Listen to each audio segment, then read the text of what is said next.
Bolam qara. Bolam, shu ko'chada ham telefoningni yig'ishtirgan. Oyi, hozir telefonsiz hech narsa qilib bo'lmaydigan bo'lib qolgan. Yaxshi o'qish uchun ham telefon kerak. Ko'p yutuqlarga erishish uchun ham telefon kerak. Shunaqami? Ha. Lekin oldin bobolarimiz mana shu telefonlarsiz ham yutuqlarga erishgan-ku. Masalan kim? Masalan, Mirzo Ulug'bek bobomiz. Mirzo Ulug'bek bobomizning gadjetlari bo'lmaganmi?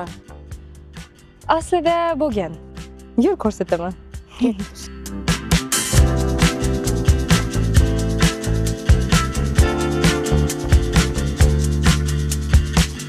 Mana bu bobomiz Mirzo Ulug'bek rasadxonasiga tegishli bo'lgan muzey.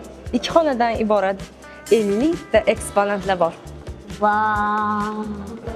Shumi gadjetlari? Yo'q, bu xattotlik anjomlari. Qalamdon, chiroq, siyohdon, qalam. Yoki mamma gadjetlari? Yo'q, bu shu bobomiz davriga tegishli bo'lgan musiqiy asboblar. Mana ham hozir shunaqa deb o'ylagandim. Mana men senga aytgan Ulug'bek bobomizning gadjetlari aynan shu bo'limda joylashgan. Qani? Mana birinchisi.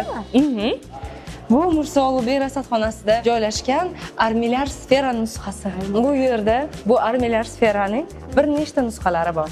Mana bu Mirzo Ulug'bek rasadxonasining qo'sh yoyli kvadranti. Ya'ni uning nusxasi. Bu muzeyda Ulug'bek bobomiz va shogirdlarining ilmiy asarlari, astronomik asbob uskunalar, kitoblar va qo'lyozmalar, eskiz va maketlar mavjud. Oyi, bobomiz bu uskunalarni nima qilganlar? Nima qilganlarini hozir ko'rsataman. Yur. Mana bu rasadxonani hozirgi kunga yetib kelgan ko'rinishi.